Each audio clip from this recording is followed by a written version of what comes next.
ওম শান্তি। ওম নমঃ শিবায়।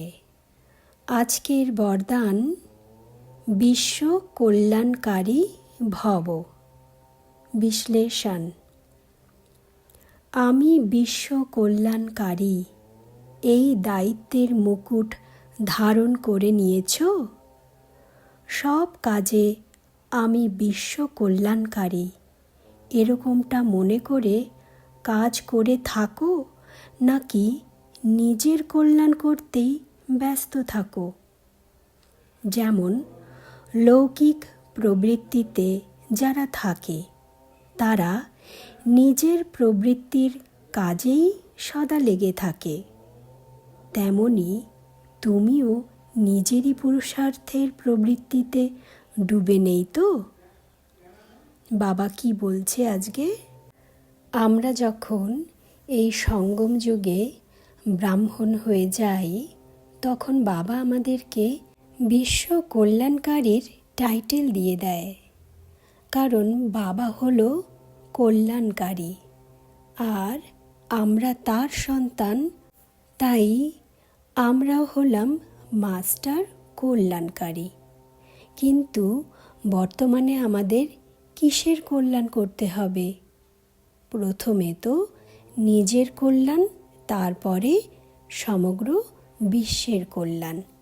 তো বাবা আমাদেরকে পুরো বিশ্বের কল্যাণের দায়িত্বভার দিয়েছে। তাই বাবা জিজ্ঞাসা করেছে যে তোমাদের কি এই কথাটা সদা মনে থাকে? মানে এই দায়িত্বের মুকুট কি তোমরা ধারণ করে নিয়েছ, নাকি শুধু নিজের কল্যাণেই এখনও ব্যস্ত আছো? বাবা আবার উদাহরণ দিয়ে বলছে যে যেমন লৌকিকে দেখা যায় না, যারা ঘর পরিবারে রয়েছে তারা শুধু ঘর সংসারের কাজেই সারাক্ষণ ব্যস্ত থাকে, সব সময় তাদের মনে ওই কথাই চলতে থাকে, এটা করতে হবে ওটা করতে হবে, সংসারের কথাই শুধু ভেবে তারা সব কিছু করে থাকে। তেমনি বর্তমানে আমাদেরও ওরকম পরিস্থিতি নেই তো? সেটা বাবা জিজ্ঞাসা করেছে। মানে শুধু ওই নিজের পুরুষার্থের কথাই ভেবে আমরা সময় কাটাচ্ছি না তো? নিজের পুরুষার্থের কথা তো অবশ্যই ভাবতে হবে, তীব্র পুরুষার্থ অবশ্যই করতেও হবে, কিন্তু শুধু নিজের পুরুষার্থের কথা ভাবলে আমাদের চলবে না, কারণ আমাদের উপরে গোটা বিশ্বের কল্যাণের দায়িত্বভার বাবা দিয়েছে।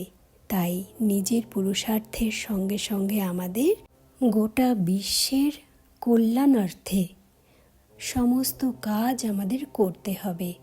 কারণ একটা কথা এখানে ভুললে চলবে না, আমরা হলাম আধার মূর্তি।